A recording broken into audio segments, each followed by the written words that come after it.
Tonight on America's Hope, Robert Kiyosaki, the best-selling author of Rich Dad, Poor Dad, joins us, along with James Brown, who gives some notable advice to older Americans and how they can row their boat into success. America's Hope starts right now.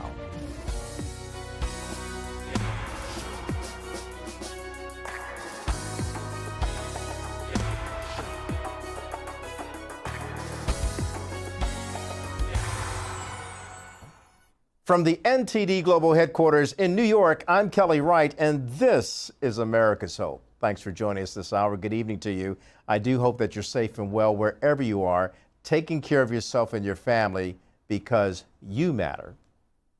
And you matter so much that it means something when you can reach out to your family, embrace them, and let them know just how loved they are. And that means providing some sage wisdom and advice.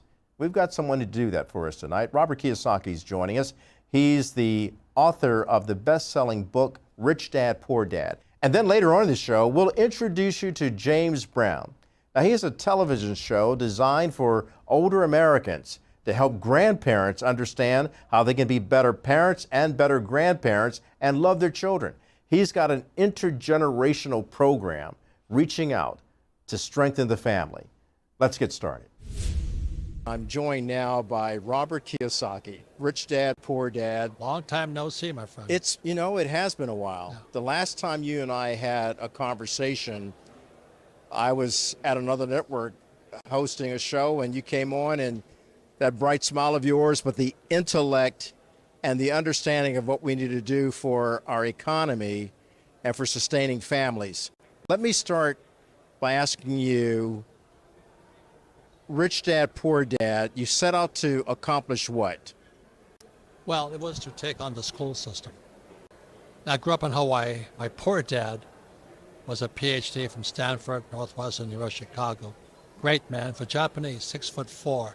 He was tall, very dynamic, but he was poor because he's academic. And my rich dad was my best friend's father, who didn't go to school, but he was a capitalist.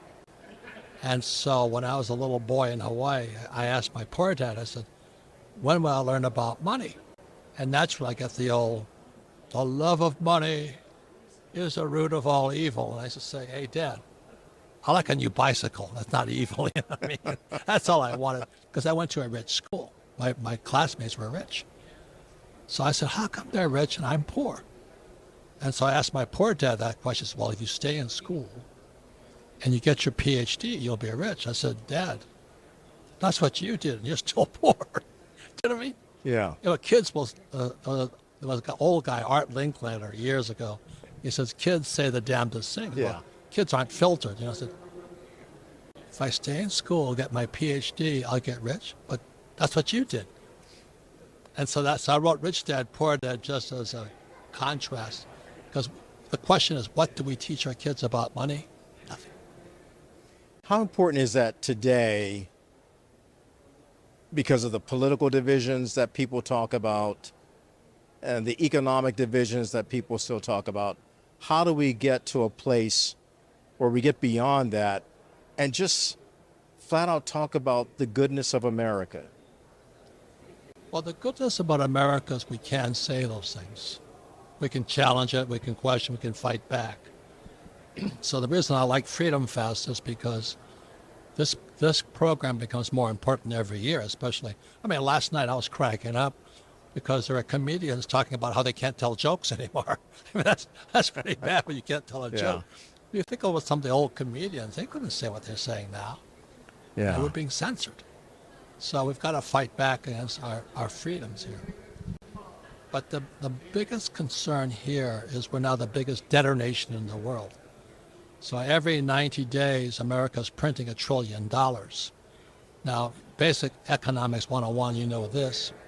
When you print fake money, which started with Nixon in 1971, when you print fake money, the rich get richer, but the poor and middle class get poorer. So when you see homelessness popping up everywhere today, that's because it's fake money. That's not the only reason, but it's one of the primary reasons. So like for me, when you print money, you know, I sell, under Trump, I was selling oil for $30 a barrel. I'm an oil guy too. When Biden came in, I'm not Republican or Democrat, I'm just saying that. When Biden came in, his first act was to cut the pipeline. He cut the Keystone XL pipeline, and I was selling oil to under Trump for $30 a barrel. The day that Biden cut that pipeline, oil went to $130. So the rich got richer, but I knew exactly what Biden was doing. He was going to cause a Stalin-type gap between rich and poor. Mm-hmm. So when he cut the pipeline, the poor and middle class got poorer. So suddenly, the price of oil affects civilization. Everything got more expensive, and Biden says, "Oh, I don't know what happened." I said, "You intentionally did that, you SOB. What was your first act? You cut the pipeline." Then he took down Trump's wall. I'm going, holy mackerel. And so the saying I say to all people, I don't care, rich or poor, Republican, Democrat, watch what a person does, not what they say. Yeah. And what Biden did was he cut the pipeline, he took down the wall. You can say what you like, but that's what he did. We don't know the outcome of what's going to happen in November when people go to the polls to vote. What are your concerns about getting Americans to a place where they can sustain themselves in a viable economy? Well, when you think of what's happening throughout the world, we have liberals versus conservatives. I was just in London, and when people get poor, they blame the rich. So today, the conservatives or the capitalists are losing because the academic system, Silicon Valley and all that, they say, well, it's the rich that are causing this problem. It's the middle class, it's the academics. You look at I'm not Republican or Democrat, so I just want to say what a person does, not what they say. It was this guy named Barack Obama who brought in student loan debt. He's a smart black guy. He knows what he's doing. I am $1.2 billion in debt because debt became money in 71 under Nixon. So I borrow money to get rich.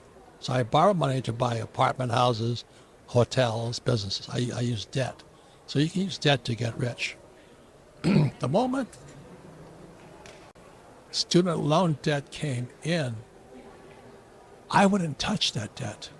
As a capitalist, I'm smart enough to know the terms and conditions surrounding student loan debt, nobody should touch. It's toxic. So I knew Obama did that intentionally to put our students in debt. The trouble with student loan debt, you can't bankrupt out. So I'm $1.2 billion in debt, right? So I screw up. I drive the Titanic into the rocks. I say, hey, no hard feelings, you guys. Bye. I declare bankruptcy. I'm out in 7 years and I'm free. Yeah. But if a young person has, let's say, $50,000 in student loan debt, they can't bankrupt out. So it becomes this albatross around their necks for the rest of their lives. And Obama knew he was doing that. He's a very smart man. And so it seems that our liberals and those guys, they're sabotaging America. How do we break free from that? I mean, you have programs that are out there to help people and to educate them. Talk to me about your program, and do you see outcomes that are positive? Well, this is the funny part, is that I flunked out of high school twice because I can't write. And it's not that I couldn't write. The teacher didn't like what I was writing, you know what I mean? So today my book is still #1 after 25 years internationally. Wow. Still number Congratulations. 1. Yeah. And so it still has a message then, it's more, and it's based on truth. Well, it's just common sense, really. Yeah. I go around, I was in Argentina not too long ago, and these guys come running out, and I read your book. And that makes me the happiest, when the young guys come, my dad gave me your book. But that's the power of a book. So I wrote Rich Dad, Poor Dad, and people are self-educating now because our school system is Marxist. If you read the Communist Manifesto, our school system teaches Marxism. That what Marx said was that taxation was essential for the spread of communism. Workers of the world unite as labor unions and take and the rich take the property away from the rich.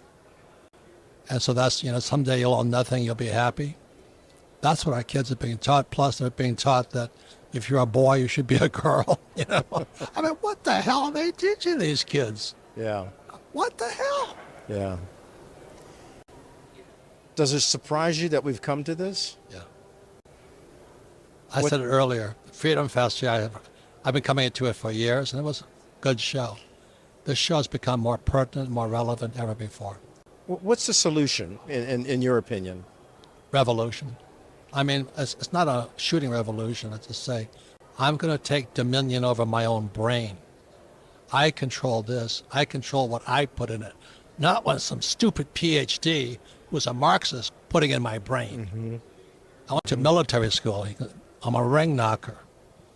We kill a lot of Marxists, And so they should read the first book I had to read at the academy was Communist Manifesto.